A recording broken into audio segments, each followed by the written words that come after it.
বছর অপেক্ষা করে বছরের শ্রেষ্ঠ মাস রমজান মাসের, যে এই মাস গুনাহ মাফের মাস, এই মাস যেই মাসে জান্নাতের দরজাগুলো খুলে দেওয়া হয়। ফুতিহাত আবওয়াবুল জান্নাহ, জান্নাতের দরজাগুলো খুলে দেওয়া হয়, জাহান্নামের দরজাগুলো বন্ধ করে দেওয়া হয়, শয়তানকে শিকল দ্বারা আবদ্ধ করা হয়। এই যে গুরুত্বপূর্ণ মাস, ইবাদতের মাস, এই মাস যত নিকটবর্তী হয় ইমানদারের মধ্যে তত আবেগ, অনুভূতি, উত্তেজনা কাজ করে, সে তত আবেগ আপ্লুত হয়, নিজেকে তত রমজানের জন্য প্রস্তুত করতে থাকে সে। কারণ যখন দিন গণনা হয় যে আর মাত্র 2 দিন বাকি বিশ্বকাপ ফুটবলের, তখন অবস্থা কি? একজন আরেকজন কয়, মামু আর মাত্র 2 দিন, এই তো খেলা শুরু হইব, প্রথম দিনই কিন্তু আমার দেশের খেলা, বলে কি বলে না? তার মানে তার মধ্যে এক ধরনের আবেগ, এক ধরনের উত্তেজনা কাজ করতেছে। অনুরূপভাবে যারা ইমানদার তারিখ গণনা করে, আজকে 10 তারিখ, আগামীকাল 11 তারিখ, 12 তারিখ, এভাবে করে রমজান যত নিকটবর্তী হয় প্রকৃত ইমানদার তত ইবাদতের জন্য নিজেকে প্রস্তুত করে তোলে। এই জন্য নবীজি সাল্লাল্লাহু আলাইহি ওয়াসাল্লাম বলেন, আহসু হিলাল শাবান লিরমাদান, মূল কথা হলো রমজানের জন্য প্রস্তুতি নেওয়ার জন্য তোমরা শাবানের তারিখ গণনা করো। তাহলে প্রথম কাজ হলো এখন থেকে আমরা তারিখগুলা গণনা করব। 2 নাম্বার কাজ বলে শাবানের 29 তারিখ যেদিন হবে শেষ, সন্ধ্যায় তো নতুন তারিখ শুরু, 30 তারিখ হতেও পারে, 1 তারিখ হতেও পারে। বলে আমরা খোলা ময়দানে দাঁড়ায়া আকাশের দিকে তাকায়া পশ্চিম আকাশে রমজানের চাঁদ তালাশ করব। করা যাবে তো ইনশাআল্লাহ? এবার তো মোটামুটি আশা করা যায় আবহাওয়া ক্লিয়ার থাকবে, আশা করা যায়। যদি ওই দিন না দেখা যায় পরের দিন দেখা যাবে নিশ্চিত, চাঁদ উঠবে নিশ্চিত, দেখা যাক আর না যাক। এরপরেও পরের দিনও আমরা আসব। যদি 29 তারিখ সন্ধ্যায় চাঁদ না দেখা যায় 30 তারিখে আসব। এখন তো আমরা চিন্তা করি ওই পরীক্ষায় নকল করার মতো। এখন একজন আর একজনরে কয় যে দোস্ত তুমিও যা পাইবা আমিও তাই পাবো পরীক্ষায়। কেন রে, তুই লেখাপড়া না কইরা যা পাবি, আমি লেখাপড়া করছি, আমি যা পাবো তুই লেখাপড়া না কইরা তাই পাবি মানে? কয় তোমারটা এমনভাবে নকল করছি দাড়ি কমায়ও ভুল নেই, কিসেও কি নাই, দাড়ি কমায়ও ভুল নাই। আমাদের অভ্যাস হয়েছে এখন কি, এখন তো মোবাইল আছে, খোঁজ খবর নেওয়া যায়। সৌদি আরব আত্মীয় স্বজন আছে, ও ফোন দিব, আসসালামু আলাইকুম, রাত 11টার সময়, তোকে দেশে কি চাঁদ দেখা গেছে রে? ও কবি যখন দেখা গেছে, তারাবি হইব একটু পরে। তার মানে নিশ্চিত আগামীকাল আমাদের দেশে সন্ধ্যায় হোক আর রাত 11টায় হোক চাঁদ দেখা যাবেই, ঠিক কিনা বলেন? 1 বছর আমাদের দেশে চাঁদের খবর পাইছি কয়টায়? 12টার সময় মনে হয়, তাই না? ওইটা করা যাবে না। তাহলে আমরা ওই আমলটা করব, চাঁদ দেখার আমল। 1 নাম্বার তারিখ গণনার আমল, প্রতিদিন সন্ধ্যায় আরবি তারিখ পরিবর্তন হয়। 10 তারিখ আগামীকাল মাগরিব পর্যন্ত, সূর্যাস্তের পরে নতুন তারিখ 11 তারিখ, এরকম করে প্রত্যেক দিন গুনব। কারণ এটা যদি আমরা হিসাব রাখি আমাদের আমল নামায় সওয়াব যোগ হবে। সুবহানাল্লাহ। 29 তারিখ চাঁদ দেখতে খোলা ময়দানে দাঁড়ায় দেখব চাঁদ। সাথে সাথে এই শাবান মাস, এই মাসটাতে রোজার প্রস্তুতি স্বরূপ আমরা বেশি বেশি রোজা রাখব। নবীজি সাল্লাল্লাহু আলাইহি ওয়াসাল্লামকে বলা হলো, ইয়া রাসূলুল্লাহ সাল্লাল্লাহু আলাইহি ওয়াসাল্লাম, শাবান মাস ছাড়া অন্য কোনো মাসে আপনাকে এত বেশি রোজা রাখতে দেখি নাই। রমজান মাসে তো রোজা ফরজ, অন্যান্য 11 মাসে তো ফরজ নয়, কিন্তু এই শাবান মাস ছাড়া অন্যান্য মাসে আপনি এত বেশি রোজা রাখতে আপনাকে দেখি নাই। নবীজি সাল্লাল্লাহু আলাইহি ওয়াসাল্লাম বলেন, শাবান মাস হলো এমন একটা মাস যেটা রজবের পরে রমজানের আগে অধিকাংশ মানুষ এই মাসের ব্যাপারে উদাসীন। নবীজি সাল্লাল্লাহু আলাইহি ওয়াসাল্লাম বলেন, শাবান মাস হলো এমন মাস যেই মাসে বান্দার আমল আল্লাহ তাআলার কাছে পেশ করা হয়। হাদিসের মধ্যে আসছে একটা হাদিস, রাসূলুল্লাহ সাল্লাল্লাহু আলাইহি ওয়াসাল্লাম প্রতি সোম এবং বৃহস্পতিবার রোজা রাখতেন। জিজ্ঞাসা করা হলো, ইয়া রাসূলুল্লাহ সাল্লাল্লাহু আলাইহি ওয়াসাল্লাম, আপনি কেন সোম এবং বৃহস্পতিবার রোজা রাখেন? নবীজি বলেন, সোমবার আল্লাহ তাআলা আমাকে এই দুনিয়াতে পাঠিয়েছে, এই জন্য সোমবার রোজা রাখি। আর বৃহস্পতিবার রোজা রাখার কারণ হলো প্রতি বৃহস্পতিবার বান্দার আমল আল্লাহ তাআলার কাছে পেশ করা হয়। নবীজি বলেন, আমি এটা পছন্দ করি, আমি এটা ভালোবাসি যে আমার আমল আল্লাহ তাআলার সামনে পেশ করা হবে, আর ওই অবস্থায় আমি থাকব রোজাদার। তাহলে সারা বছর বৃহস্পতিবার আমাদের আমল কার সামনে পেশ করা হয়? জোরে বলেন না, কার সামনে? আল্লাহর সামনে। তবে শাবান মাসের ক্ষেত্রে ব্যতিক্রম। শাবান মাসে বান্দার আমল প্রত্যেক দিন আল্লাহর কাছে পেশ করা হয়। এই জন্য নবীজি সাল্লাল্লাহু আলাইহি ওয়াসাল্লাম বলেন, এই মাসের ব্যাপারে অধিকাংশ মানুষ গাফেল, উদাসীন। এই মাসে আল্লাহ তাআলার কাছে বান্দার আমল পেশ করা হয় প্রত্যেক দিন। নবীজি বলেন, আমি এটা পছন্দ করি যে আমার আমল আল্লাহ তাআলার কাছে পেশ করা হবে, আর ওই অবস্থায় আমি থাকব রোজাদার। এই জন্য শাবান মাসে নবীজি অন্যান্য মাসের তুলনায় বেশি রোজা রাখতেন। আবার বেশি রোজা রাখা এটা আমাদের জন্য ভালো হবে। কেন? অনেক সময় অনেক গানের প্রতিযোগিতা হয়, কেরাতের প্রতিযোগিতা হয়, হামনাতের প্রতিযোগিতা হয়। একজন প্রতিযোগী একটা ইসলামী সঙ্গীত প্রতিযোগিতার মঞ্চে বলে 5 মিনিট। কয় মিনিট বলে? কথা বলেন না কেন? কয় মিনিট বলেন তো? স্টেজে এসে এই 5 মিনিট বলার জন্য সে আমার মনে হয় কমপক্ষে 500 মিনিট প্র্যাকটিস করে, ঠিক কিনা বলেন? 500 মিনিট প্রস্তুতি কেন নয়? যেন ওই 5 মিনিট সে ভালোভাবে এটা করতে পারে। এজন্য বছরে একটা মাস রমজান মাস, এই মাসে আমরা যথাযথভাবে যদি রোজা রাখতে চাই, এটার জন্য প্র্যাকটিসের দরকার আছে। আমাদের দেশে আমরা দেখি মসজিদে রোজার মধ্যে যারা সারা বছর রোজা টোজা রাখে না, রমজান মাসেই শুধু রাখে, এই মানুষগুলো রোজার প্রথম 8, 10, 12 দিন মোটামুটি সেহরির পর থেকে নিয়ে জোহর পর্যন্ত যেমন তেমন, জোহরের পরে মসজিদে শুয়ে পড়ে, নামাজের পরে গড়াগড়ি দেয়। একবার ওই পাড়ে যায় গড়াগড়ি দিয়া, একবার এই পাড়ে যায়। আর একজন জিজ্ঞাসা করে, তোর কি হয়েছে, গড়াগড়ি করস কেন? কইস না রে, রোজায় ধরছে। রোজার কি হাত পাওয়া আসেনি? তে রোজা আবার ধরলো কেমনে? তার মানে সারা বছর তো রোজা রাখায় অভ্যস্ত না। এই জন্য যখন শুরু করছে, কারণ সারা বছর সকালের খাবার মনে করেন 8টায় খাইছে, দুপুরের খাবার কাজকর্ম করে এসে জোহরের নামাজের পরে 2টায় খাইছে। চিকিৎসা বিজ্ঞান বলে মানুষ প্রত্যেক দিন যেই সময় খাবার খায়, বলে পাকস্থলী ওই সময় হা করে। এজন্য আপনি যদি দুপুর 2টায় দুপুরের খাবার খান, আপনার 2টার সময় খিদা লাগবে। যদি খাওয়ার না দেওয়া হয় 4টার সময়, দেখবেন 2টার সময় যে খিদা ছিল খান নাই, 4টার সময় দেখবেন ওই রকম খিদা আর নাই, আবার রাত্রে 9টায় খিদা লাগবে, ঠিক কিনা? কেন? বলে পাকস্থলীরে যখন আপনি 1 ঘন্টা খাবার দেন নাই, ও কইছে দিবেন, আর মুখ বন্ধ করে ফেলে, এখন খিদা চলে যায়। বছরের 11 মাস জোহরের নামাজের পরে গিয়া খানা খাইছেন, এখন রোজার মাসে তো জোহরের পরে আপনি খাবার খান না, পাকস্থলী খাবারের আশায় হা করে। 2, 4, 10 দিন ওই হা কইরা যেই দেখে যে আর খাওন দেয় না, এরপরে ও বন্ধ করে মুখ। কিন্তু এই বিষয়টার সাথে পাকস্থলীর অভ্যস্ত হতে 8-10 দিন লেগে যায়, আর ওই 8-10 দিন মানুষের রোজা রাখতে কষ্ট হয়, তারাবি পড়তে কষ্ট হয়। ঠিক বললাম না ভুল বললাম?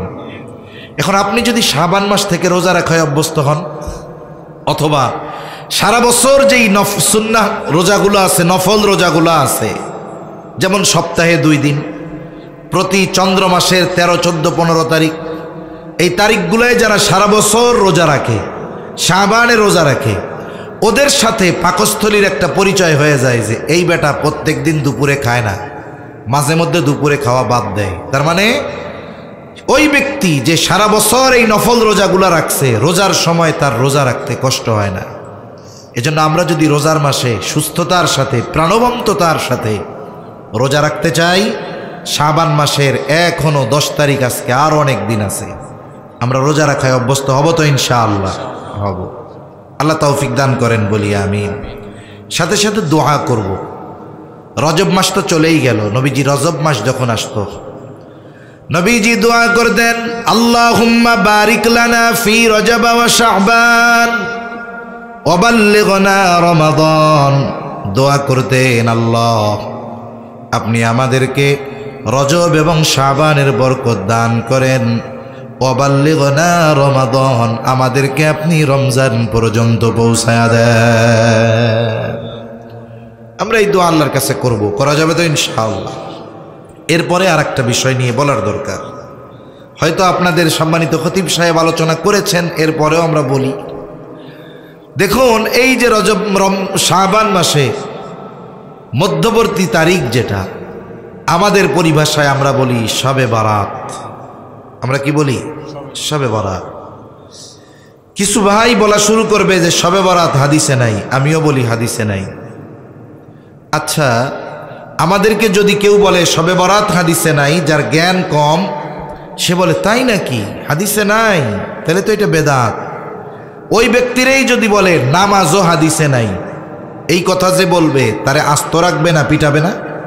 ওই বেটা নামাজ নাই হাদিসে কস কি? আসলেও তো নামাজ শব্দটা হাদিসে নাই, হাদিসে আছে সালাত। নামাজ ফার্সি একটি শব্দ।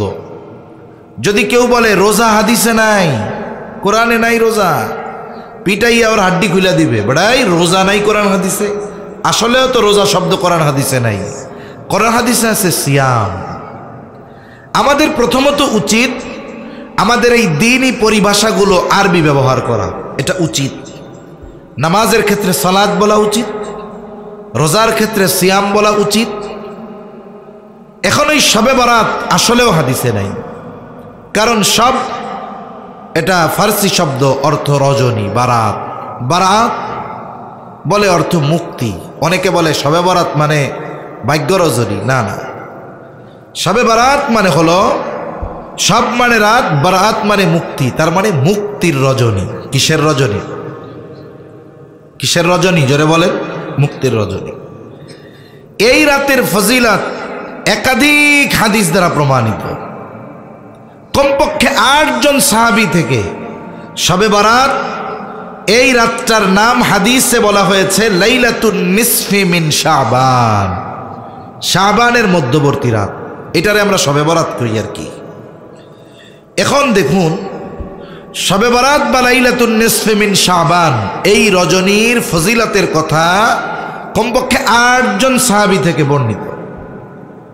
এখন এই রাতকে কেন্দ্র করে যদি কেউ কোনো কাজ, এমন কাজ করে যেটা শরীয়তের সাথে সম্পৃক্ত নয়, ওই ব্যক্তি বা ওই জনগোষ্ঠীর ওই আমলকে সামনে এনে শবে বরাতের ফজিলতকে অস্বীকার করার কোনো সুযোগ নাই।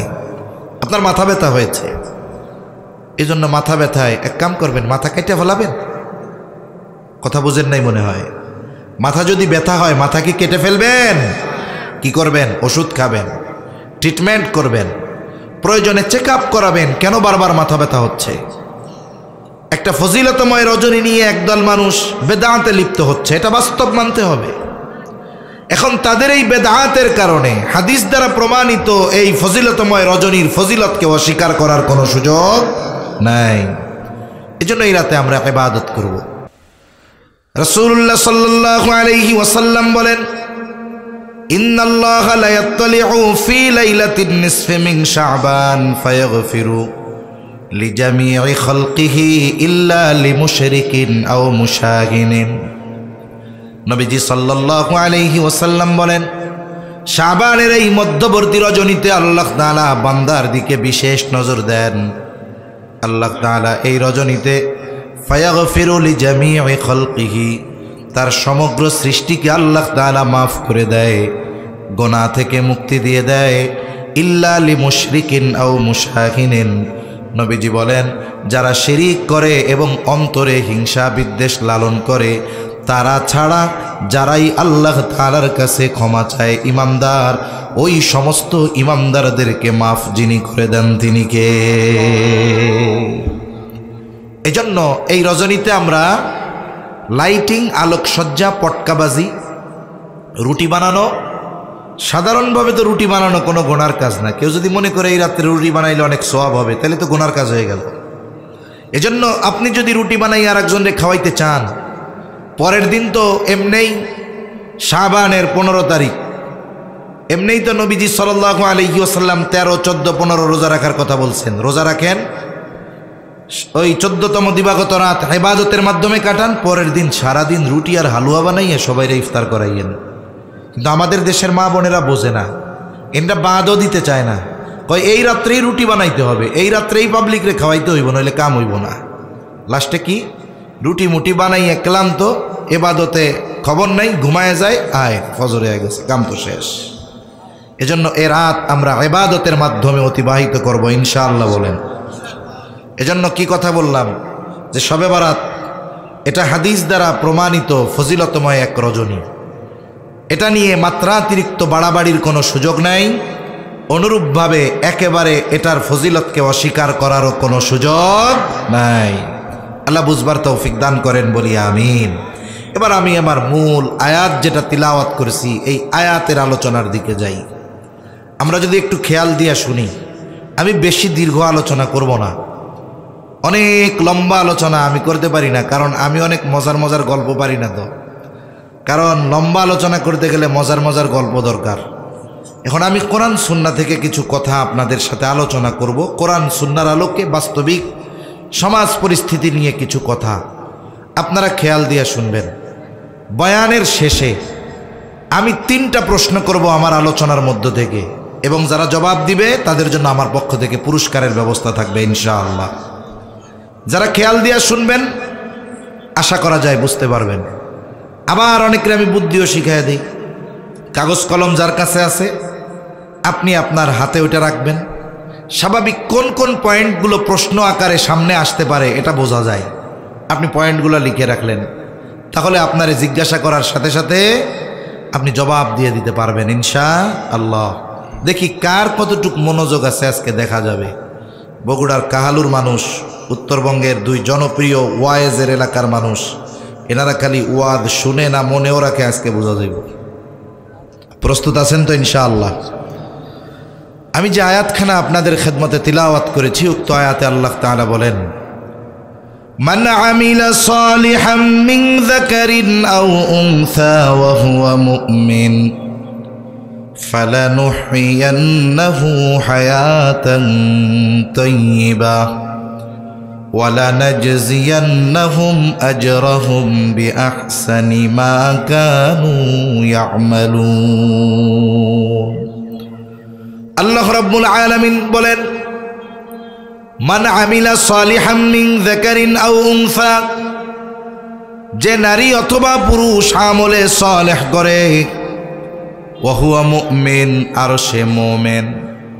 তার মানে মোমেন নারী অথবা পুরুষ যদি আমলে সালেহ করে, আল্লাহ তাআলা জানায় দেন ওই ইমানদার নারী আর পুরুষ যারা নেক আমল করলো তাদের জন্য আল্লাহ তাআলা দুনিয়া আখিরাত উভয় জাহানে প্রতিদানের ব্যবস্থা রেখে দিয়েছে। একজন ইমানদার সে যদি নেক আমল করে, ইমানদার কথা খেয়াল দিয়ে শুনবো, ইমানদার যদি নেক আমল করে তাহলে তার এই নেক আমলের প্রতিদান আল্লাহ শুধু আখিরাতে দিবেন তা নয়, দুনিয়ায়ও দিবেন আখিরাতেও দিবেন। তবে যে বেঈমান সে যদি কোনো ভালো কাজ করে, আল্লাহ তাআলা তার এই ভালো কাজের বিনিময়ে যা প্রতিদান দিতে চান পুরোটাই দুনিয়াতে দিবেন, আখিরাতে বেঈমানের ভালো কাজের জন্য কোনো প্রতিদান নাই। আবার মন্দ কাজ, পাপের কাজ মুমিন করুক আর কাফের করুক, আল্লাহ তাআলা এই মন্দ কাজের কিছু প্রতিদান দুনিয়ায় দিবেন, পরিপূর্ণ প্রতিদান আখিরাতে দিবেন। তাহলে ইমানদার ভালো কাজ করলে দুনিয়ায়ও প্রতিদান পায়, আখিরাতেও প্রতিদান পায়। আল্লাহ রাব্বুল আলামিনের নিজাম কত সুন্দর। এখানে নারী অথবা পুরুষ উভয়ের জন্য সমান পুরস্কারের ঘোষণা আল্লাহ তাআলা দিয়েছেন। কিন্তু অন্যান্য ক্ষেত্রে অনেক সময় দেখা যায় আমরা মনে করি নারী এবং পুরুষের প্রতিদানের ক্ষেত্রে তারতম্য থাকতে পারে, কিন্তু এমনটা নয়। বলে আল্লাহ রব্বুল আলামিন ইবাদতের প্রতিদান দেওয়ার ক্ষেত্রে নারী আর পুরুষের মধ্যে কোনো তারতম্য করেন নাই। যদিও মৌলিকভাবে, সৃষ্টিগতভাবে, গঠনগতভাবে নারী এবং পুরুষের মধ্যে কিছুটা পার্থক্য রয়েছে। আকার আকৃতি, গঠনের দিক দিয়ে নারী পুরুষের মধ্যে পার্থক্য আছে না নাই? আছে। কথা কি বুঝেন আপনারা? এটা তাকবীর দেন, নারায়ে তাকবীর, নারায়ে তাকবীর। যে না বুঝবেন বলবেন যে বুঝতেছি না। গঠন এই হিসাবে নারী পুরুষের মধ্যে পার্থক্য আছে, তবে একেবারে মৌলিক দিক দিয়ে নারী পুরুষের মধ্যে পার্থক্য নেই। বলতে পারেন হুজুর মৌলিক দিক দিয়ে পার্থক্য নাই মানে? দেখুন, আপনার আমার এই দেহের দাম কতক্ষণ আছে? বলে রূহ যতক্ষণ আছে, ঠিক কিনা বলেন? আল্লাহ না করুক কারো ক্ষেত্রে যদি এমনটা হয় যে এইখানে তার দেহ থেকে রূহ আলাদা হয়ে গেল, প্রাণ পাখি বের হয়ে গেল, বলেন তো উনি দেখতে যত সুন্দর হোক, ওনার স্ত্রী, ওনার কন্যা, ওনার বোন এই কথা বলবে নাকি যে আজ রাতটা আমার ভাইয়ের দেহ ঘরের মধ্যে ল্যাপের তলে রাখবে? মসজিদ থেকে খাটটা নিয়ে ওই রাতের বেলার বাকি অংশ আপনারে আমারে বাইরে শোয়ায় রাখবে। আপনার আমার টাকায় বানানো ঘর, ল্যাপ, তোশক, কম্বল ওইগুলার মধ্যে রাতের বাকি অংশ ওরা ঘুমাইয়া সকালের পরে আমারে গোসল দিব, ঠিক কিনা বলেন? তার মানে রূহ এটা হলো মানুষের মৌলিক জিনিস, মূল জিনিস। কোরআনুল কারীমের মধ্যে আল্লাহ তাআলা রূহের পরিচয় দিতে গিয়ে নারী আর পুরুষের রূহের পার্থক্য করেন নাই।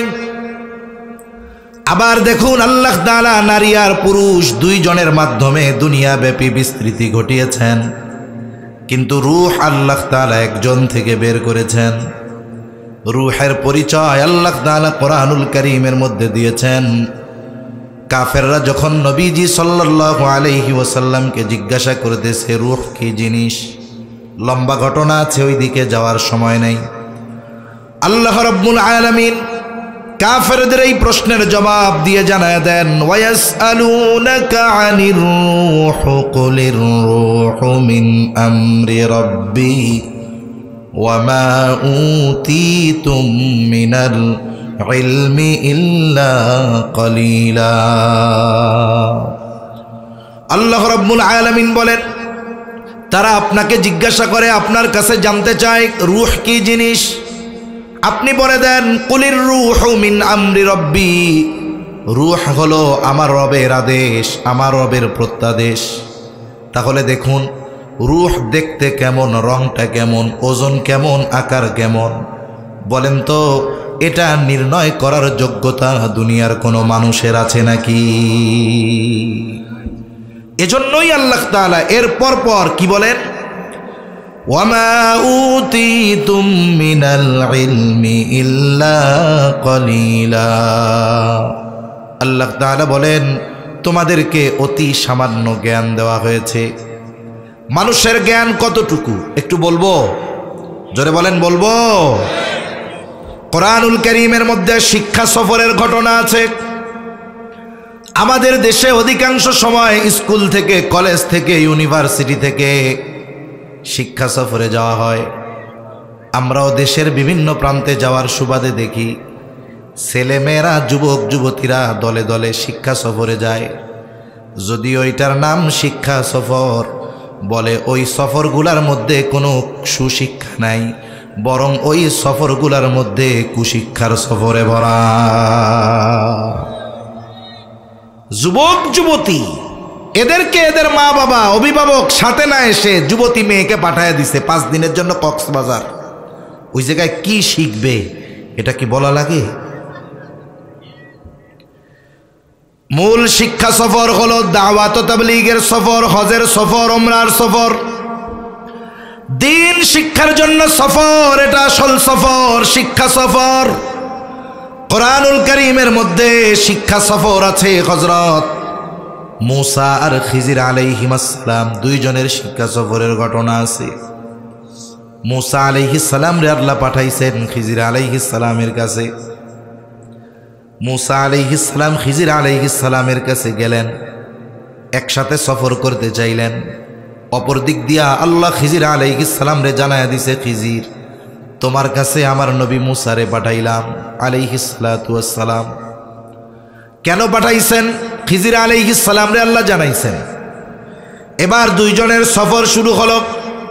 প্রথমে দুইজন একটা নৌকায় করে সাগর পাড়ি দিবে, সমুদ্র পাড়ি দিবে। দুইজন নৌকার মধ্যে উঠছে, একটু খেয়াল দিয়ে কথাগুলা শুনবো। দুইজনে যখন নৌকার দিয়া নদী পথ অতিক্রম করতেছে, একটি দৃশ্য দুইজনের চোখে পড়ল। দৃশ্যটা হলো, যদি কেউ সমুদ্র পথে নদী পথে লম্বা সফর করে থাকেন দেখে থাকবেন, অনেক সময় সমুদ্রের মধ্যে পাখি উঠতে থাকে এবং পাখির যখন পানির তৃষ্ণা পায়, ওই পাখি উড়ন্ত অবস্থায় সমুদ্রের পানির সাথে ঠোঁট লাগায়া পানি পান করতে থাকে, উড়ে আর পানি পান করে। খিজির আলাইহিস সালাম মূসা আলাইহিস সালামকে বলে, ভাই মূসা দৃশ্যটা দেখছেন? বলে, হ্যাঁ দেখছি। এইবার খিজির আলাইহিস সালাম বলতেছে, ভাই মূসা আল্লাহ তাআলার ইলম, আল্লাহ তাআলার জ্ঞান যদি গোটা সমুদ্রের পানির সমপরিমাণ হয়, আল্লাহর জ্ঞান যদি গোটা সমুদ্রের পানি পরিমাণ হয়, তাহলে আল্লাহ তাআলার জ্ঞানের তুলনায় সমগ্র সৃষ্টির জ্ঞান ওই পাখির ঠোঁটে লেগে থাকা পানির চাইতেও কম। সুবহানাল্লাহ বলেন। তার মানে সারা পৃথিবীর যত সৃষ্টি আছে সব সৃষ্টির জ্ঞান ওই পাখির ঠোঁটে লেগে থাকা এক ফোঁটা পানি, ওইটার চাইতেও কম। আর আল্লাহর জ্ঞান যদি গোটা সমুদ্রের সমপরিমাণ, পানির সমপরিমাণ হয়, তাহলে আমাদের জ্ঞান শুধু আমরা না, গোটা সৃষ্টি জগতের সকলের জ্ঞান আল্লাহর ওই জ্ঞান ইলমের তুলনায় পাখির ঠোঁটে লেগে থাকা এক ফোঁটা পানির চাইতেও কম। সুবহানাল্লাহ। এজন্য আমাদের জ্ঞান অনেক সীমিত, অথচ আমরা অনেক সময় একটু জেনে মনে করি যে আমার চাইতে আর বেশি কে জানে। এমন লোক আছে না? নাই, আছে। তাহলে কোন কথার থেকে গেলাম? যে মৌলিকভাবে যদি আমরা একটা জিনিস হিসাব করি, তাহলে নারী আর পুরুষের একেবারে মৌলিক জিনিসের ব্যাপারে পার্থক্য নাই। কারণ রুহের পরিচয় দিতে গিয়ে আল্লাহ তাআলা কোনো তারতম্য করেন নাই। নারীর রুহ হোক আর পুরুষের রুহ হোক, সকল রুহের পরিচয় আল্লাহ তাআলা দিয়েছেন যে রুহ হলো কার আদেশ, জোরে বলেন। আবার দেখুন, রুহ কিন্তু আল্লাহ একজন থেকে বের করছে, রুহ দুইজন থেকে বের করে নেই। পবিত্র কোরআনুল কারীমের অন্যতম প্রসিদ্ধ সূরা সূরাতুন নিসা, সূরা নিসার প্রথম আয়াতে আল্লাহ তাআলা বলেন, ইয়া আইয়ুহান নাসুত্তাকু রাব্বাকুমুল্লাযী খালাকাকুম মিন নাফসিন ওয়াহিদাহ ওয়া খালাকা মিনহা যাওজাহা ওয়া বাথা মিনহুমা রিজালান কাসীরান ওয়া নিসাআ।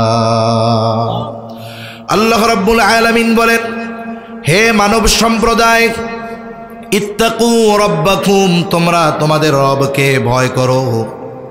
মানব সম্প্রদায় বলে যখন অভিহিত করা হলো, হিন্দু হোক আর মুসলিম হোক, নারী হোক আর পুরুষ হোক, নাস্তিক হোক আর আস্তিক হোক, সকলেই এখানে উদ্দেশ্য। এই পৃথিবীতে যত মানুষ আছে, মুমিন হোক আর কাফের হোক, মুসলিম হোক আর অমুসলিম, আস্তিক বা নাস্তিক, বলেন তো সকলের রব যিনি, তিনি কে? আল্লাহ তাআলা বলেন, হে মানব সম্প্রদায়, তোমরা তোমাদের রবকে ভয় করো। রবের একটু পরিচয় রব স্বয়ং নিজে দিচ্ছে, বলে রবকে আল্লাযী খালাকাকুম মিন নাফসিন ওয়াহিদাহ। আল্লাহ তাআলা বলেন, রব তো তিনি যিনি তোমাদেরকে একটি প্রাণ থেকে সৃষ্টি করেছে, নারী হোক আর পুরুষ হোক। আল্লাহ তাআলা আমাদের মৌলিক জিনিস রূহ সৃষ্টি করেছেন কয়টা প্রাণ থেকে? জোরে বলেন, আরো জোরে বলেন, কয়টা?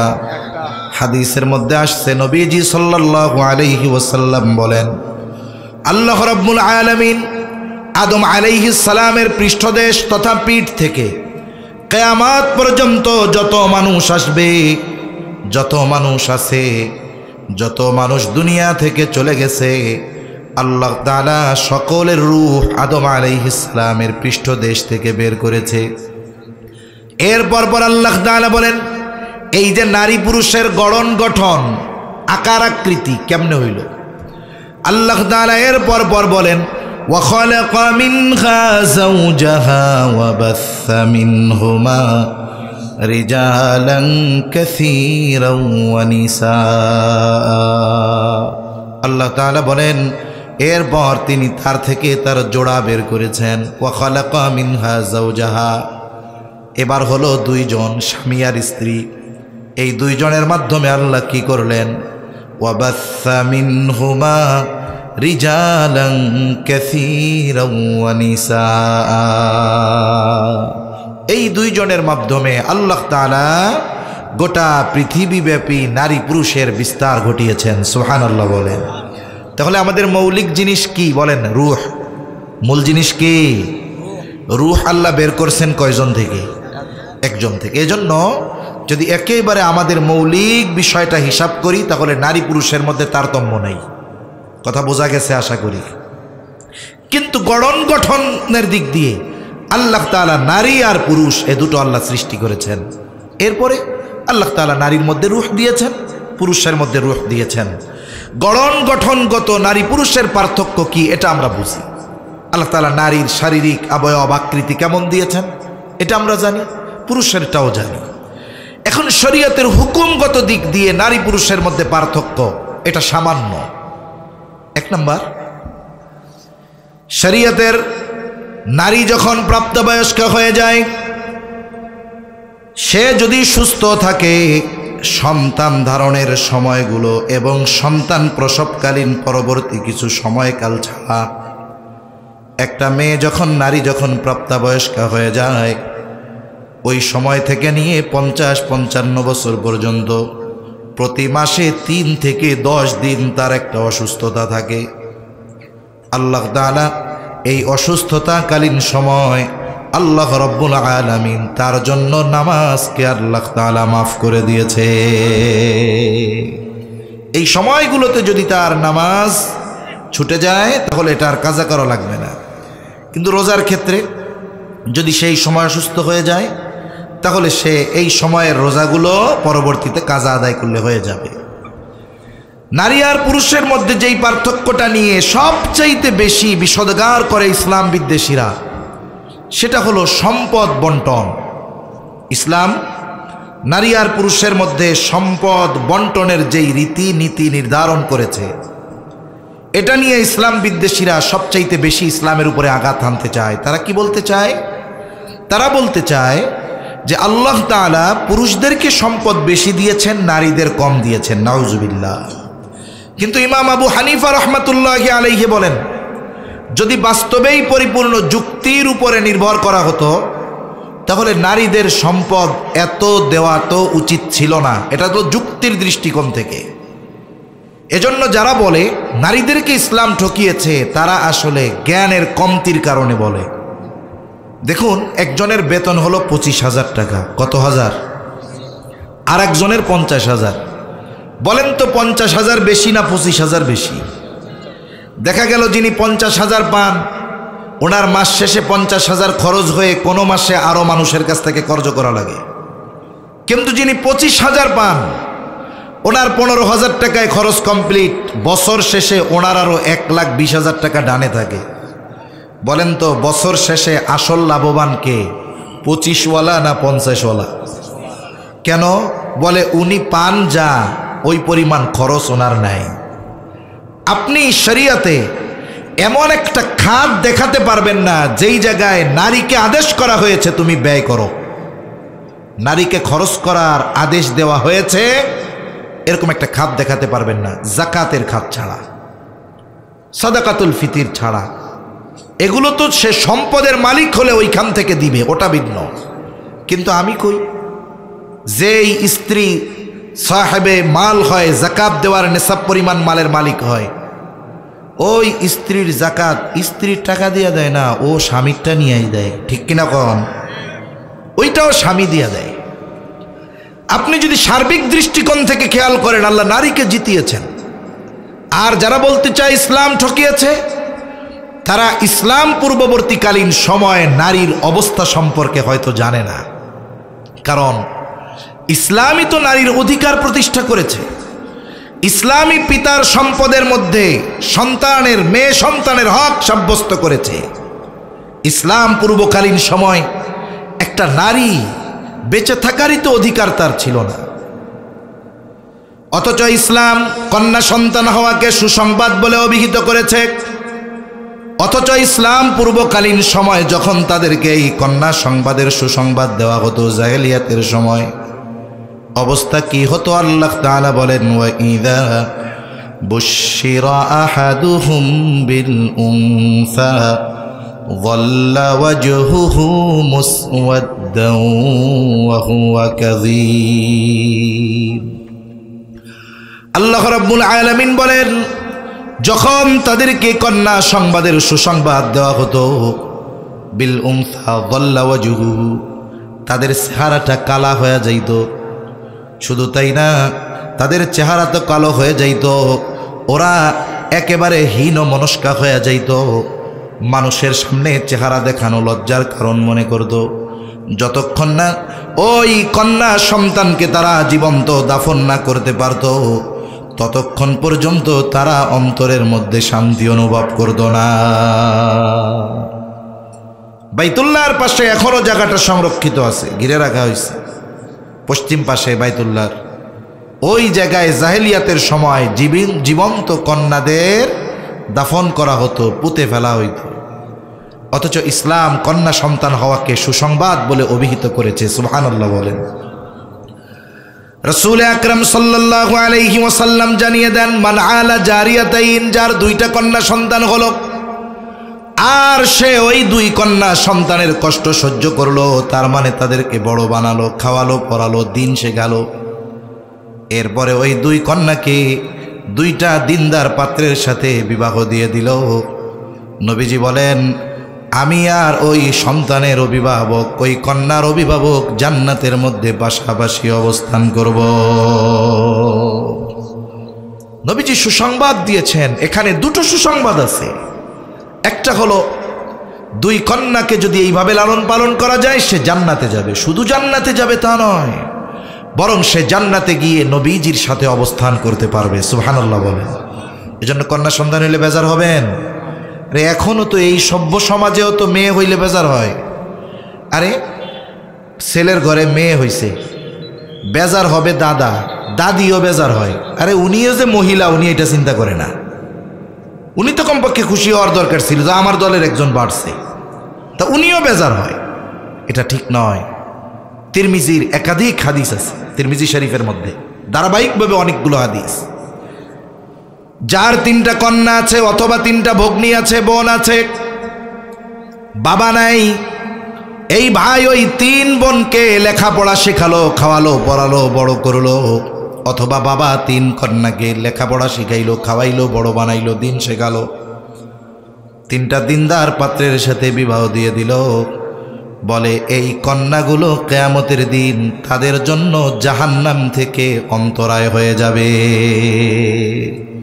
জাহান্নামে যাওয়ার ক্ষেত্রে তারা বাধা হয়ে দাঁড়াবে। জাহান্নাম থেকে বাঁচার কারণ কন্যা সন্তান হওয়া, জান্নাতে যাওয়ার কারণ কন্যা সন্তান হওয়া। নবীর সাথে জান্নাতে থাকার সুযোগ কন্যা সন্তানের মাধ্যমে পাওয়া যায়। সুবহানাল্লাহ বলে না? এজন্য ইসলাম কন্যা সন্তানকে সুসংবাদ বলে অভিহিত করেছে। অথচ ইসলাম আসার আগে এই কন্যা সন্তান হইলে মুখ কালা হয়ে যাইত। রাস্তায় যখন বাইর হইতো মাথার মধ্যে রুমাইল নামাই দিয়া পর্দা করতো নিজে, যেন চেহারা অন্য কেউ না দেখতে পারে। বলবো ওই দেখো যে মাইয়ার বাপ যায়। এটা গালির চাইতে বেশি আঘাত লাগতো তাদের। অথচ ইসলাম আসার পরে কন্যা সন্তান হওয়াকে সুসংবাদ বলে অভিহিত করলো ইসলাম। শুধু তাই না, ইসলাম নারীর হক প্রতিষ্ঠা করেছে।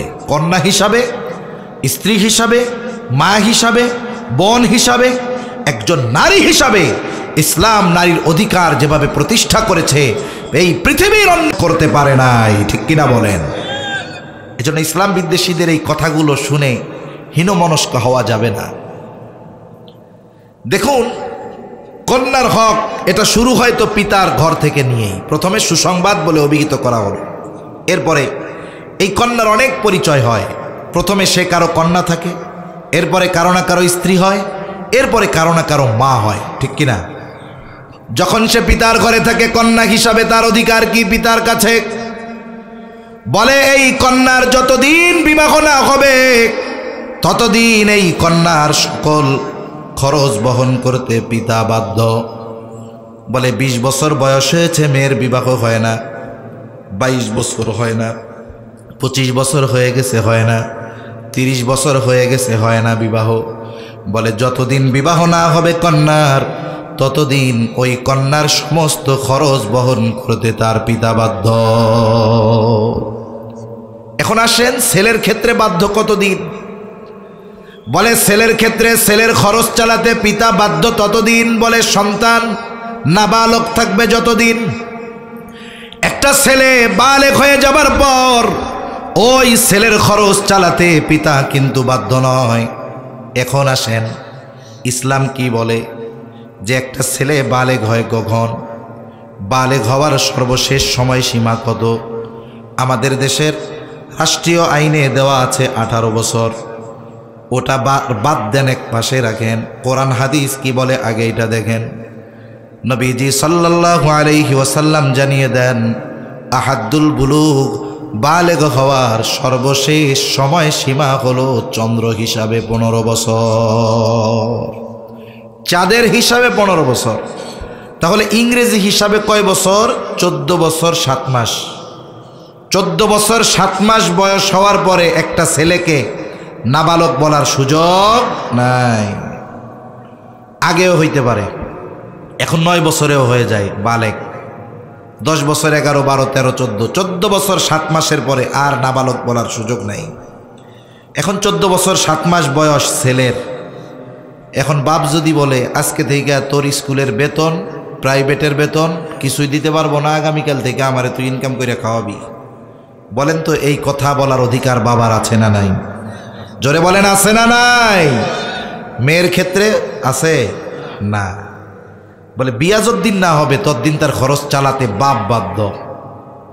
এবার মেয়ের বিবাহ দিবে, এই সময় দেখেন, বলেন তো ছেলে হোক আর মেয়ে হোক, বিবাহ দেওয়ার দায়িত্ব অভিভাবকের। কার? জোরে বলেন, আরে জোরে বলেন না কার?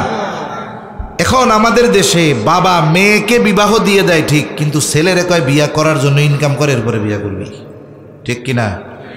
এজন্য কত বাবা এরকম আছে, মেয়ে যখনই জন্ম নেয় চিন্তা করে এর তো বিয়া টিয়া দেওয়া লাগবো, এবার মেয়ের নামে 20টা মেয়েগুনি গাছ লাগায়, কাঠের গাছ লাগায়। কেন?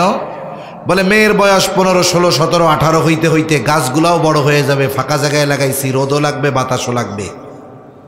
এক একটা গাছ এখন 10 টাকা করে লাগাইলাম, ওই সময় 50,000, 1 লাখ টাকা করে দাম হবে। এবার মেয়ের বিবাহের সময় সুন্দর মতো 10টা গাছ লাগাইছিল, বিক্রি করছে 10 লাখ। আবার প্রতি মাসে মেয়ের নামে কিছু টাকা জমাইছিল, বিয়া দিতে হবে, এসব কিছু মিলাইয়া তার 20 লাখ টাকা হয়ে গেছে। আরে বাবা, মেয়েরে কত আনন্দ উদযাপন কইরা মেয়েরে কয় মামা চিন্তা করো না, খালি তোমারে পাঠামো না, তোমারে সাজাইয়া তোমার বাড়িতে পাঠামো। 2, 4, 10 ভরি স্বর্ণ অলঙ্কার বানাইয়া দিয়া পাঠাই দিছে, মেয়েরে বিয়া দিছে। মেয়েরে এত ধুমধাম করে বিয়া দিল বাপ, এরকম বিয়া তো পোলারেও দেওয়ার দরকার ছিল, ঠিক কিনা বলেন? কারণ বিবাহ উপযুক্ত যেই থাকবে অভিভাবকের উপরে নির্দেশ, তোমরা তারে বিয়া দিয়া দাও। এ কথা আমার না আল্লাহর? জোরে বলেন কার? আল্লাহ তাআলা বলেন, وَأَنكِحُوا الْأَيَامَ مِنكُمْ وَالصَّالِحِينَ مِنْ عِبَادِكُمْ وَإِمَائِكُمْ إِنْ يَكُونُوا فُقَرَاءَ يُغْنِهِمُ اللَّهُ। আল্লাহ রাব্বুল আলামিন বলেন, তোমাদের অধীনস্থ যারা বিবাহ উপযুক্ত তাদেরকে তোমরা বিবাহ দিয়া দাও, হোক দাস দাসী, বিয়া দিয়া দাও। আল্লাহ তাআলা এরপরে বলেন, ইয়াকুনু ফুকারা ইউগনিহিমুল্লাহ। কারণ ছেলের বিয়া দেওয়ার সময় প্রত্যেক অভিভাবকের একই কথা, বিয়া যে দিমু বিয়া কইরা খাওয়াবি কি, ঠিক কিনা বলেন? ইনকাম নাই, খাওয়াবা কি? এখন বলেন তো, ছেলে হলেও বিবাহ দিতে হবে, মেয়ে হলেও বিবাহ দিতে হবে। মেয়ে হইলে 10টা গাছ লাগিয়েছিলেন, ছেলে হইলে 10টা গাছ লাগাইতেন যে ছেলেও তো প্রাপ্তবয়স্ক হইলে বিয়ে দেওয়া লাগবে। এবার যখন সে বিবাহ উপযুক্ত হয়ে যাইত, 10টা গাছ বিক্রয় করে আপনি আপনার সন্তানকে বলতেন, ছেলে তুমি বিবাহ উপযুক্ত হয়ে গেছো, তোমাকে বিবাহ দেওয়ার দায়িত্ব আল্লাহ তাআলা আমারে দিয়েছে। এখন যদি বিবাহ না দেওয়ার কারণে যৌবনের তাড়নায় তুমি যদি কোনো অন্যায় করো, অপরাধ করো, তাহলে ওই অপরাধের সমপরিমাণ গুনাহ আমার আমলনামায় যোগ হয়ে যাবে। আমি এটা চাই না। এই যে টাকা পয়সা রেডি আছে, ব্যবসা বাণিজ্য ধরো, দ্রুততার সাথে বিয়ে করে ফেলো, কিন্তু এই রকম একটা বাপ 1 কোটিতেও একটা পাওয়া যাবে না। পাওয়া যাবে? এজন্য কত যুবক ইনকাম করতে পারতেছে না, বিয়ে করতে পারতেছে না, অটোমেটিক বয়স বাড়তে বাড়তে মাথা শহীদ চান্দু স্টেডিয়াম হয়ে গেছে। আছে না নাই? এখন বিয়া করতে চাই, বাপ কয় ইনকাম কর, এখন কোনো মতে এক ব্যবসা বাণিজ্য ধরছে, এখন কয় এখনটা বিয়াটা দিয়ে দাও, তোমারে 25 বছর খাওয়াইলাম, আমাকে 5 বছর না খাওয়াই পরের মাইয়ারে খাওয়ানো ধরবা, আমাকে আগে 5 বছর খাওয়াও, এরপরে বিয়ে করো। এরকম বলে কি বলে না? বলেন। এতে কি হচ্ছে? মনে রাখবেন, বিবাহ দিয়া দেন। আল্লাহ বলছেন, ইয়াকুনু ফুকারা ইউগনিহিমুল্লাহ, যদি দরিদ্র হয় ধনী বানায় দিবেন কে? এর একটা শর্ত আছে, বিবাহটা হতে হবে গুনাহমুক্ত, সুন্নাত তরিকায়। যেই বিবাহের মধ্যে গুনাহ নাই, ওই বিবাহের মধ্যে আল্লাহ তাআলার রহমত বরকত ভরপুর থাকে। কিন্তু আমাদের বিবাহ অনুষ্ঠানগুলো শুরুই হয় গুনাহ দিয়ে, ঠিক কিনা কোন? এজন্য বিবাহের মধ্যে বরকত থাকে না। তাহলে কন্যা সন্তান বাবার ঘরে যখন থাকে সব খরচ চালাবে বাবা, স্বামীর ঘরে যখন যাবে সব খরচ চালাবে স্বামী। উল্টা কন্যার জন্য মোহর সাব্যস্ত করা হয়, দেন মোহর দেওয়া লাগে। এরপরে স্বামীর ঘর থেকে যখন একটা সময় আল্লাহ তারে সন্তান দেয়, স্বামী দুনিয়া থেকে যদি চলে যায়, ওই মহিলার সব খরচ চালানোর দায়িত্ব আল্লাহ তাআলা স্পেশালভাবে আয়াত নাজিল করে সন্তানের উপরে আল্লাহ তাআলাই দায়িত্ব দিয়ে দেয়। তাহলে একটা নারীর গোটা হায়াতে কোনো খরচ নাই, আর পুরুষের খরচের কোনো শেষ নাই। এই দৃষ্টিকোণ থেকে যদি হিসাব করেন, আল্লাহ তাআলা নারীকে জিতিয়ে দিয়েছে। নারীকে আল্লাহ তাআলা ঠকান নাই, বরং নারীকে আল্লাহ কি করেছেন? জিতিয়ে দিয়েছেন। ইবাদতের ক্ষেত্রে আল্লাহ তাআলা কোনো তারতম্য করেন নাই, বরং যদি একটু সূক্ষ্মভাবে হিসাব করা হয়, দেখা যাবে যে এখানেও আল্লাহ তাআলা নারীকে জিতায় দিয়েছে। একজন পুরুষ যদি ইচ্ছা করে, সে নফল নামাজ মসজিদে গিয়ে পড়তে পারে। একজন পুরুষ যদি ইচ্ছা করে, নফল ইবাদত যেখানে খুশি গিয়ে করতে পারে। কিন্তু একজন নারী যখন ঘরে থাকে, তার সন্তান লালন পালন করতে হয়, সন্তান লালন পালনের সাথে সাথে স্বামীর জন্য রান্না করতে হয়, ঘরের মানুষগুলোর জন্য রান্না করতে হয়, শ্বশুর শাশুড়ির জন্য খাবার রান্না করতে হয়, স্বামীর আত্মীয় স্বজন আসলে তাদের আপ্যায়ন করতে হয়। বুজুর্গানে দিন বলেন, কোনো স্ত্রী যদি এই গৃহর কর্মগুলো আল্লাহ তাআলার সন্তুষ্টির জন্য করে, আল্লাহ রব্বুল আলামিন এই গৃহস্থলী কাজগুলাও তার আমল নামায় কবুল ইবাদত বলে যোগ করে দেয়। পুরুষ মসজিদে গিয়ে নামাজ পড়েছে, কবুল হতেও পারে নাও পারে, কিন্তু উনি যদি ঘরের কাজগুলো আল্লাহর সন্তুষ্টির জন্য করে, এগুলো ওনার আমল নামায় কবুল ইবাদত বলে যোগ হয়ে যায়। ঠিক কিনা বলেন? ইসলাম নারীদের জিতিয়েছে, কিন্তু আমরা বুঝি না। আমার কথা একেবারে অল্প সময় শেষ হয়ে যাবে, এখন মূল কথাটা আমরা খেয়াল করব। তাহলে বলতেছিলাম, ইবাদতের বিনিময়ের ক্ষেত্রে আল্লাহ তাআলা তারতম্য করেন নাই নারী পুরুষের। আর একেবারে মৌলিকভাবে নারী আর পুরুষের মধ্যে তারতম্য নাই, কারণ নারী হোক পুরুষ হোক, আমাদের মূল হলো রূহ। আর রূহ এর পরিচয় দিতে গিয়ে আল্লাহ তাআলা বলেন, কুলির রূহু মিন আমরি রব্বি, রূহ হলো আমার রবের আদেশ। কার আদেশ? রবের আদেশ। এবার আসেন, আমি আপনি যদি ওই ইবাদতের বিনিময়ে দুনিয়া আখিরাত উভয় জাহানে প্রতিদান চাই, এক নম্বরে ঈমান লাগবে, কারণ ঈমান না থাকলে ভালো কাজের প্রতিদান আখিরাতে পাওয়া যাবে না। এক নম্বর ঈমান দরকার। ঈমানটা হতে হবে শিরিক মুক্ত ঈমান। আমি আপনি শুধু আল্লাহর জাতের উপরে বিশ্বাস করলাম, এতটুকুর দ্বারাই একটা ব্যক্তি পরিপূর্ণ ঈমানদার হতে পারে না। মক্কার মুশরিক যারা ছিল, এরাও আল্লাহ তাআলার জাতে বিশ্বাসী ছিল। আল্লাহ রাব্বুল আলামিনকে তারা স্রষ্টা বলে মানত। এ কথা আমার না, স্বয়ং কোরআনে আল্লাহ তাআলা বলেন, ওয়ালা ইন সাআলতাহুম মান খালাকাস সামাওয়াতি ওয়াল আরদা লায়াকুলুন্নাল্লাহ। আল্লাহ রাব্বুল আলামিন বলেন, আপনি যদি মক্কার মুশরিকদেরকে জিজ্ঞাসা করেন, তাদের কাছে যদি জানতে চান মান খালাকাস সামাওয়াতি ওয়াল আরদ, আসমান এবং জমিনের স্রষ্টাকে, আপনি যদি মক্কার মুশরিকদেরকে প্রশ্ন করেন, এই প্রশ্নের জবাবে তারা কি বলবে? আল্লাহ তাআলাই জানায় দেন, লায়াকুলুন্নাল্লাহ, অবশ্যই অবশ্যই তারা বলবে আসমান এবং জমিনের স্রষ্টাকে।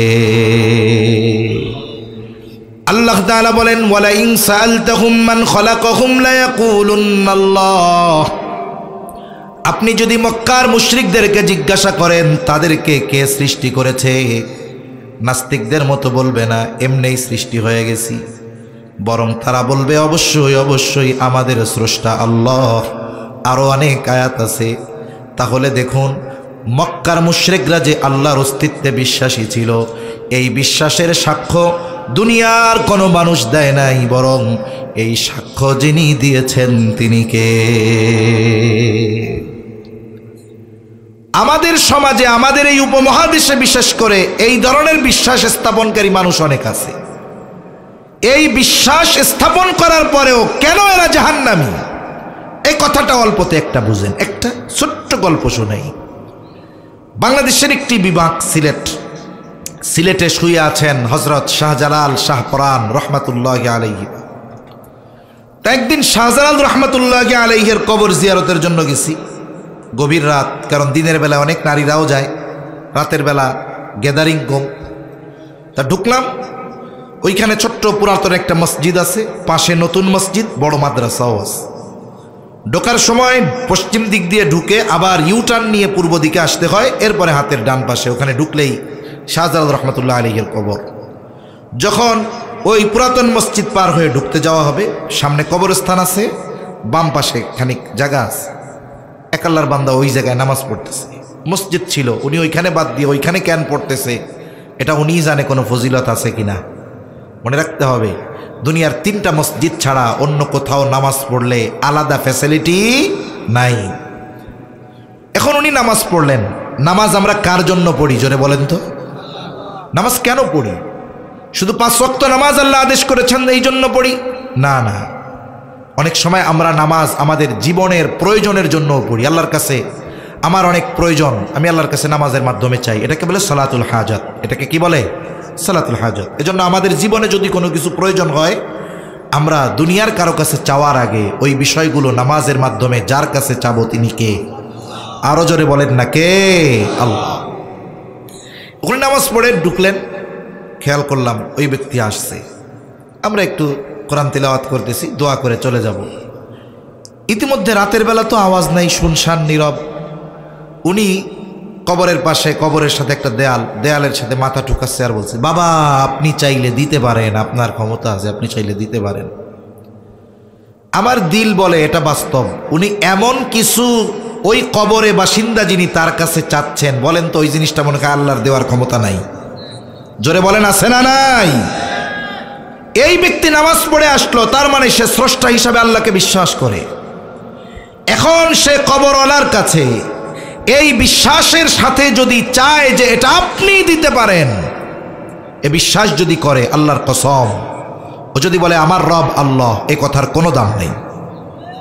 এটা থেকে আখেরাতে জাহান্নাম থেকে বাঁচাতে পারবে না। আমাদের অঞ্চলগুলোতে অনেক জায়গায় আছে, পীরে সেজদা করে, নাউজুবিল্লাহ বললেন না, কবরে সেজদা করে, এটা বিশ্বাস করে যে ওইখানে গেলে এটা পাওয়া যাবেই। উনি দিতে পারবেই। এর দ্বারা কি করে সে? আল্লাহর সিফাত গুণাবলীর সাথে সে শিরিক করে। একটা এক্সাম্পল দিই, ফর এক্সাম্পল, এখন আমাদের দেশের প্রধান উপদেষ্টা যিনি, ওনার নাম কি? ডক্টর মোহাম্মদ ইউনুস। বলেন তো ডক্টর মোহাম্মদ ইউনুস উনি কি? প্রধান উপদেষ্টা। উনি বাংলাদেশের কি? এখন তার মানে প্রধান উপদেষ্টা যিনি ডক্টর ইউনুস, তিনি ডক্টর ইউনুস যিনি প্রধান উপদেষ্টা তিনি। কেউ যদি ডক্টর ইউনুস এটা ওনার নাম, এটা ওনার সত্তাগত নাম ধরেন, আর প্রধান উপদেষ্টা এটা ওনার একটা গুণ, সিফাত, গুণ। একটা ব্যক্তির গুণ অস্বীকার করার মাধ্যমে ওই ব্যক্তিকে অস্বীকার করা হয়। কথার কথা, ফর এক্সাম্পল, কাটিং মাটিং করে ছাড়লে তো আমার জেলখানার ভাত খাওয়াইয়াও দিতে পারে। কথার কথা, কোনো ব্যক্তি যদি বলে আমি ডক্টর ইউনুসকে মানি না, তার মানে সে প্রধান উপদেষ্টারে মানে না। কেউ যদি বলে প্রধান উপদেষ্টাকে মানি না, তার মানে সে ডক্টর ইউনুসকে মানে না। কথা কি একই না? তাহলে যিনি আল্লাহ তিনি খালেক, যিনি আল্লাহ তিনি মালিক, যিনি আল্লাহ তিনি রাজ্জাক, তার মানে আল্লাহ তাআলার গুণবাচক কোন নামের সাথে, গুণের সাথেও যদি শিরিক করা হয়, ওটা আল্লাহর সাথেই শিরিক করা হয়। মক্কার মুশরিকেরা আল্লাহর জাতের সাথে শিরিক করত না, কিন্তু কিছু মূর্তিকে মনে করত এটা তারই দেওয়ার ক্ষমতা আছে, এই জন্য আল্লাহকে বাদ দিয়ে মূর্তির কাছে চাইত। আর আমাদের সমাজের কিছু মানুষ মূর্তির কাছে ঠিক চায় না, পীরের কাছে চায়, কবরের কাছে চায়। এবার বলেন তো মক্কার মুশরিক আবু জেহেল আর এই ব্যক্তিগুলার মধ্যে কোনো তফাৎ আছে নাকি? এজন্য শিরিক থেকে আমাদের বাঁচতে হবে। আমার আকীদা, আমার বিশ্বাস, সব কিছু দেওয়ার মালিক কে? জোরে বলেন। আমি আপনি আমার আপনার ঈমানটারে শিরিক মুক্ত করব। 2 নাম্বার, এরপরে যদি আমল করি 4টি শর্তের আলোকে, আমার আমলগুলো কবুল করবেন কে? আমি যদি আমার আমলগুলো ঈমান ঠিক রেখে ওই 4 শর্তে করি, আমার আমল যত ছোট হোক কবুল করবেন কে? কারণ ঈমান যদি খাঁটি হয়ে যায়, নবীজি সাল্লাল্লাহু আলাইহি ওয়াসাল্লাম বলেন, আখলিস দীনাকা ইয়াকফিকাল আমালুল কলিল। তোমার ঈমান খাঁটি করো, অল্প আমল নাজাতের জন্য যথেষ্ট হয়ে যাবে। এই 4টি শর্ত মনে রাখবো। অল্প কথা। 1 নাম্বার, আমি আপনি যেই আমলটাই করি না কেন একমাত্র যার সন্তুষ্টির জন্য করব তিনি কে? একমাত্র আল্লাহর জন্য করব। আমার আমল যত ছোট হোক, আমি কাউকে একটু দান সাদকা করতেছি, আমি কাউকে একটু সাহায্য করতেছি, আমি যাই করি, ইবাদত যত আছে সব একমাত্র কার জন্য? আল্লাহর জন্য। এজন্য আল্লাহ তাআলা শিক্ষা দেন, নবী আপনি বলেন, কুল ইন্না সালাতি ওয়া নুসুকি ওয়া মাহইয়ায়া ওয়া মামাতি লিল্লাহি রাব্বিল আলামিন।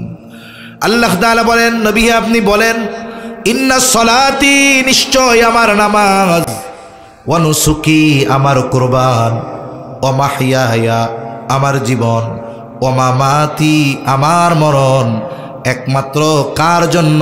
বলে রব্বুল আলামিন, এই জগৎ সমূহের প্রতিপালক আল্লাহ তাআলার জন্য। করব তো ইনশাআল্লাহ। 2 নাম্বার, যে কোনো ইবাদত নবীজির তরিকায় করতে হবে, করতে হবে আল্লাহর খুশির জন্য। সিস্টেমটা হবে নবীর শেখানো সিস্টেমে। মনে রাখতে হবে, এ পৃথিবীতে এমন কোনো ইবাদত নাই যেই ইবাদতের পদ্ধতি নবীজি আমাদের শিখিয়ে যান নাই। আমরা ইসলাম সম্পর্কে জানি না, আমরা আপনাদের জানাতে পারি না, এটা আমাদের ব্যর্থতা। কারণ অনেক সময় আমরা চিন্তা করি আল্লাহর খুশি না, শ্রোতার মনোরঞ্জনের চেষ্টা করি।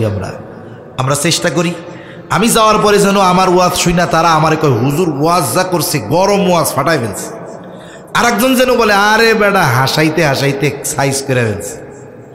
এজন্য অনেক ওয়াজ ইউটিউবে অনেক সময় অনেকে শিরোনাম দেয় খুব বাজে বাজে, কয় যে ওয়াজে হাসতে হাসতে লুঙ্গি খুলে গেল। এখন কথা হইল, ওয়াজ এটা তো উম্মতের দরদ নিয়ে করার দরকার ছিল, দিল থেকে করার দরকার ছিল। আহা, আমার মানুষগুলো নামাজ পড়ে না, আমার মানুষগুলো অন্যেরটা মেরে খায়, ক্ষেতের আইল কুপাইতে কুপাইতে হাজি সাহেব আর একজনেরটা সব নিয়ে নিতেছে। আছে না এরকম? অভাব নাই। তার মধ্যে যেন আল্লাহর ভয় আসে যে না, আমি অন্যায়ভাবে যদি আর একজনের 1 বিঘত জমিও দখল দেই, নবীজি বলেছেন কিয়ামতের দিন 7 তবক জমিন তার গলার সাথে ঝুলায় দেওয়া হবে। আমার মানুষেরা যেন মানুষের হক নষ্ট না করে, অন্যকে যেন কথার দ্বারা কর্মের দ্বারা কষ্ট না দেয়। আমরা আপনাদেরকে এই কথাগুলো বলার দরকার ছিল, কিন্তু আমরা কি চিন্তা করি? আমরা চিন্তা করি আপনারা যেন আমার প্রতি ধাবিত হন, আল্লাহর প্রতি না। কি চিন্তা করি? যে শ্রোতাগুলো যেন আমার প্রতি আকৃষ্ট হয়। আমার চেষ্টা এটা থাকে না যে শ্রোতাগুলো আল্লাহর দিকে ফিরে যাবে, এ চেষ্টা আমাদের থাকে না। এজন্য আমরা শ্রোতাদের খুশি করার জন্য কথা বলি, এটা সমীচীন নয়। আমাদের কথা বলতে হবে মানুষদেরকে আল্লাহর পথে জুড়িয়ে দেওয়ার জন্য, ঠিক কিনা বলেন? আরে আমার যদি ত্রুটি বিচ্যুতি থাকে, আপনারা যদি 10টা লোক আমল করেন, কিয়ামতে আপনারা আমার নাজাতের কারণ হতে পারেন। হতে পারে কি পারে না? এজন্য ইসলাম সম্পর্কে আমরা আপনাদের জানাতে পারি নাই, আমাদের ব্যর্থতা, মাফ করে দিবেন।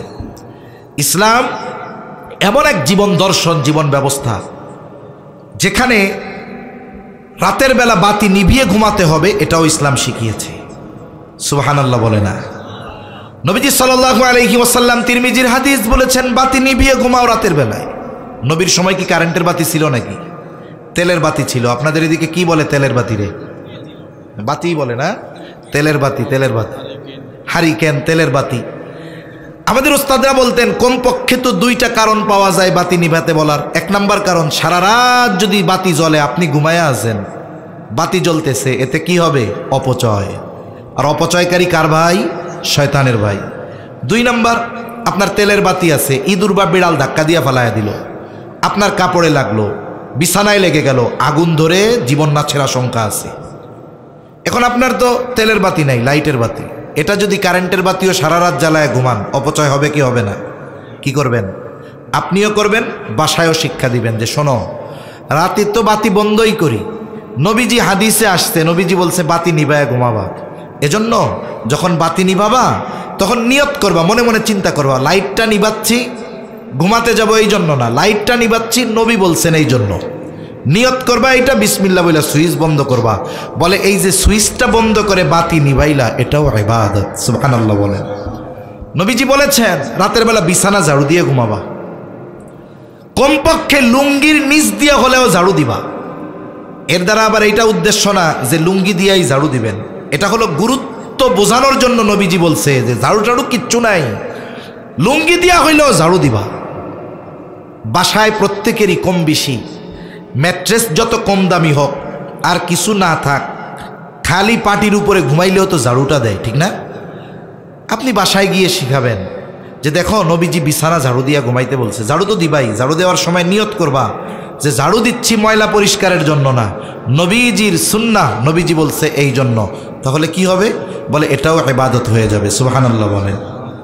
আপনি ঘরের জানালা কাটবেন দক্ষিণ পাশে, বিল্ডিং বানাইছেন, যদি জানালা না দেন তাহলে তো আওয়াজ ঢুকবে না, বাইরের আওয়াজ ঢুকবে। এখন দক্ষিণ পাশে জানালা কাটেন, নিয়ত করবেন কি যেন আজানের আওয়াজটা ঘরে আসে।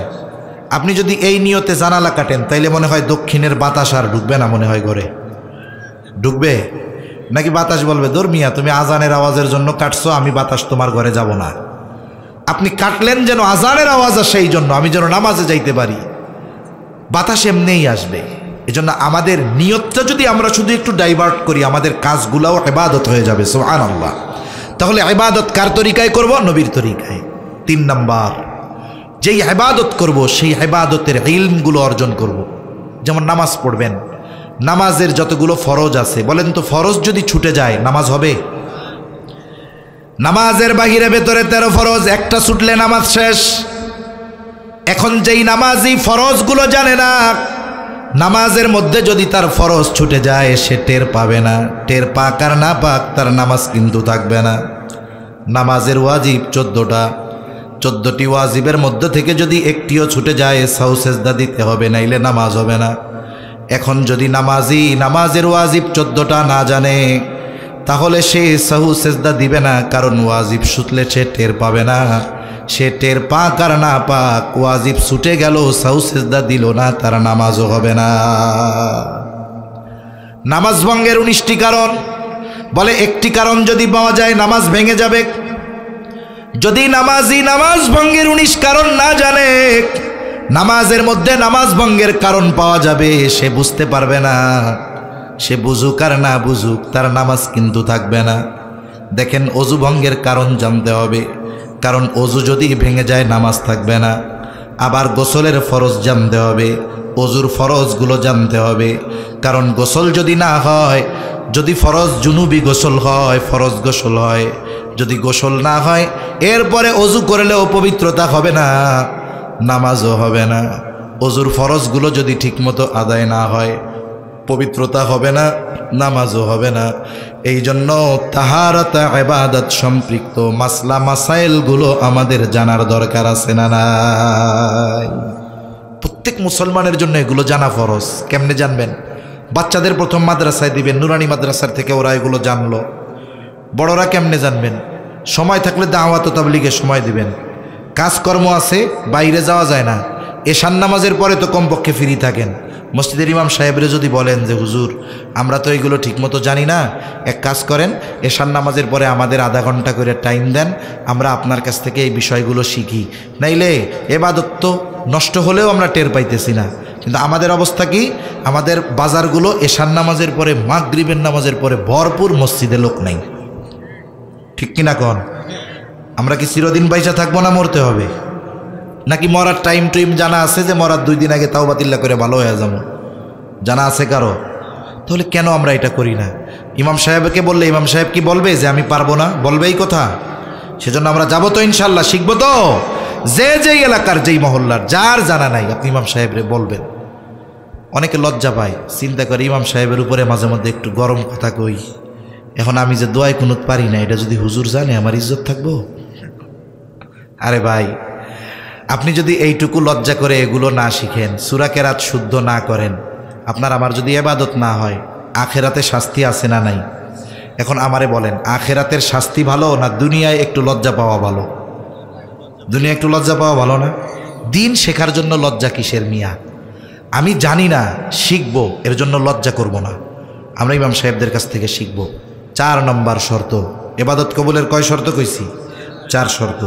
1 নম্বর আল্লাহর জন্য ইবাদত, 2 নম্বর সুন্নাত তরিকায়, 3 নম্বর ইলম অর্জন করা, 4 নম্বর বলে উপার্জন আর খাবার উভয়টা হালাল হতে হবে। অনেকের খাবার হালাল, উপার্জন হালাল না।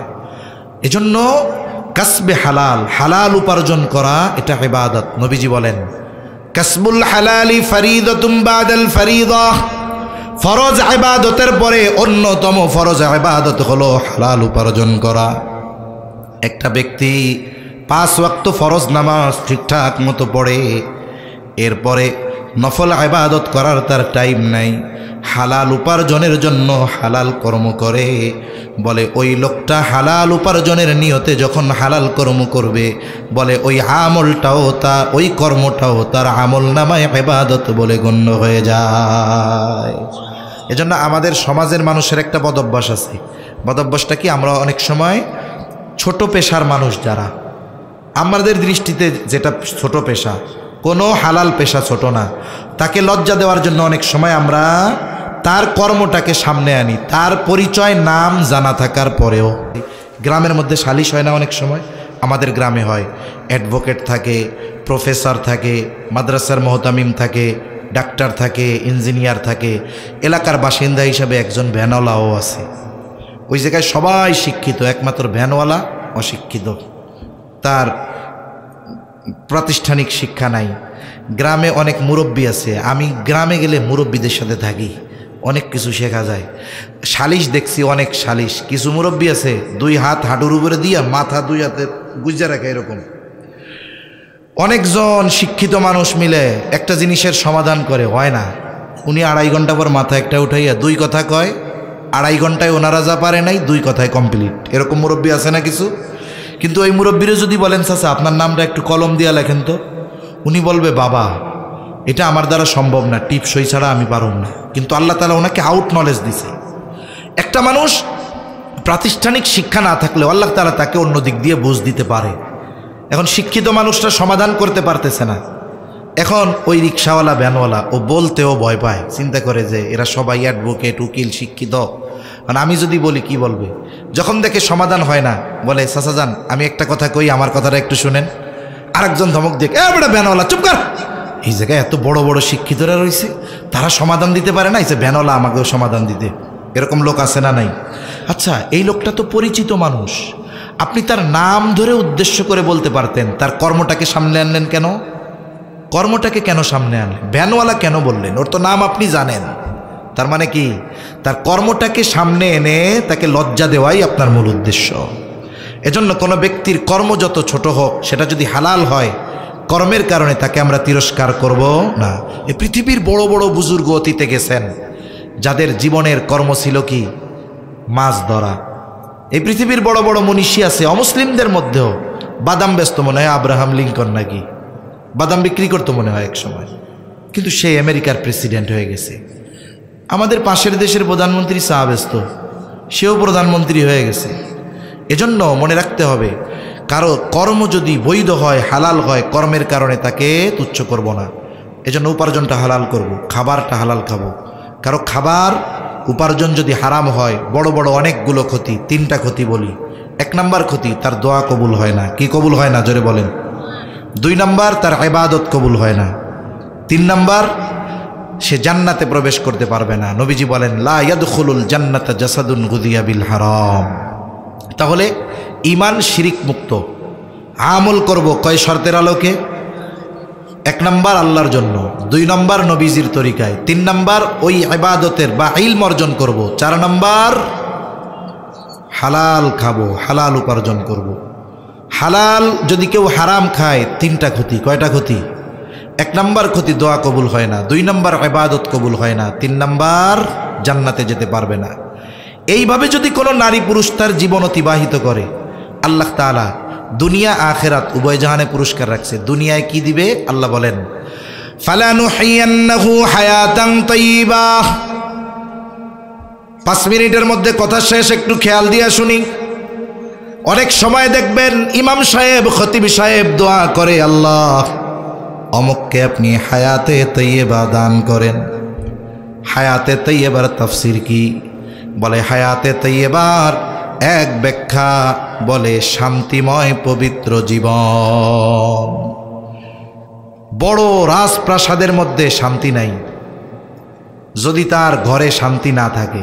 মনে করেন একজনের মেয়ে ভালো না, কথা শুনে না, ছেলে ভালো না, ও এসি রুমের মধ্যে এসি চালাইয়া ঘুমের ট্যাবলেট খাইলেও ওর ঘুম আসবে না, ঠিক কিনা? আরেকজনের মাটির ঘর, কিন্তু তার বিবি দিনদার, ছেলেটা হাফেজ, মেয়েটা পর্দা করে চলে। দেখবেন ওর উপার্জন কম, 3 বেলা পেট ভরে খাইতে পারে না, কিন্তু জীবনে তার শান্তিতে ভরপুর, ঠিক কিনা কোন?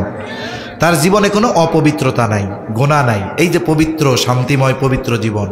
2 নম্বর হায়াতে তাইয়্যিবার আর এক ব্যাখ্যা, বলে অমুখাপেক্ষী জীবন আল্লাহ দান করবে।